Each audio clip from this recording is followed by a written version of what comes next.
Yo, what's up mga kabuenas? Nagbabalik na naman ako, Carlots TV. Welcome back to my YouTube channel. For today's video, meron tayong dalawa ngayon na pinopointing na manok. Stag pa lang sila, so ang laban nila ay sa linggo. Ilalaban sila ni tatay. So ngayon mga kabuenas, ipapakita ko sila sa inyo. So sila ay dalawang bulik sila. Sa ngayon pinopointing natin yung dalawang bulik na yun. So ipapakita ko sa inyo mga kabuenas. So yun mga kabuenas, na ito sila yung dalawa kong pinopointing na manok. Ito, isang bulik. Bale ito ay small station lang. So 7 months stag. Bale ito ay ilalaban ni tatay sa linggo. So ngayon pinopointing ko sila. Tingnan nyo mga kabuenas. Ito ay small station lang to mga kabuenas.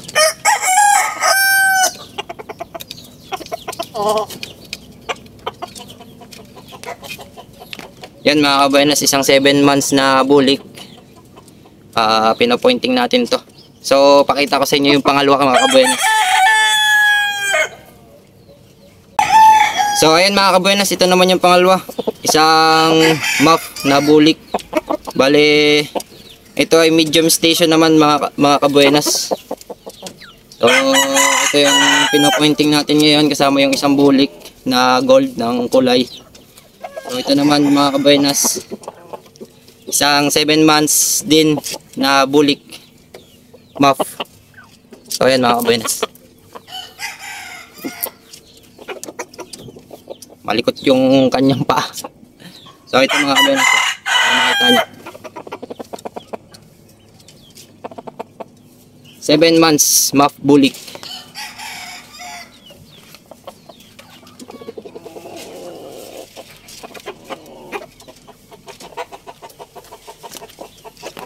Isang medium station. Yan mga kabuenas, ang itsura niya. Ito yung kanyang balbas. So ngayon mga kabuenas, magbibigay tayo ng ito, yung boiled egg na hinimay-himay ko na, tapos may pellets na kasama. So part na rin ito ng pagpo-pointing, no, kasi dapat natin mga kabuenas isalang-alang din yung dumi ng ating mga alagang manok. So pag napapansin nyo na medyo basa, so disclaimer lang to guys, no, ito naman ay opinion ko lang din at base lang din to sa aking sariling karanasan, no, sa pagmamanok. So pag nakita nyo yung basa-basa yung dumi ng ating manok o yung ipot, no, so dapat magbigay tayo ng pellets na may itlog na nilaga, yung boiled egg. So para mawala yung tubig sa katawan ng ating mga manok, yung sobrang tubig. So ayan mga kabuenas, binigay ko na sa kanya yung itlog at yung pellet. Yan. Magandang bigyan nyo rin yung mga alaga nyo ng pellets mga kabuenas, kasi nag-absorb yan ng tubig, yung sobrang tubig sa katawan ng ating mga alagang manok, para buo yung dumi niya o yung ipot niya. Yan mga kabuenas, tinutukan niya na.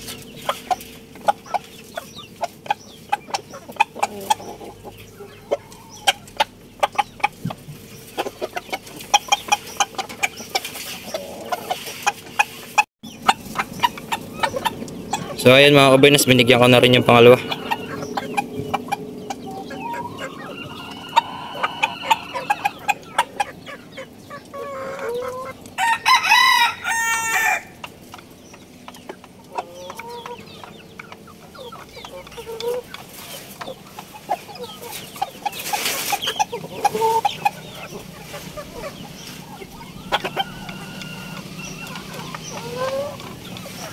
Ang bilis niya naubos mga kabuenas.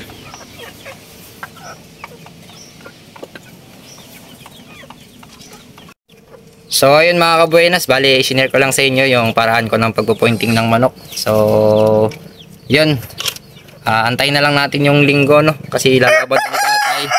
Sana maganda rin ang kalabasan, sana binasin pa rin ulit tayo. So yun lang mga kabuenas, hanggang dito na lang ako. So kung interested ka sa mga ganitong klase ng video, i-like, share at comment at wag mong kalimutang i-subscribe ang ating YouTube channel Carlots TV. Maraming salamat.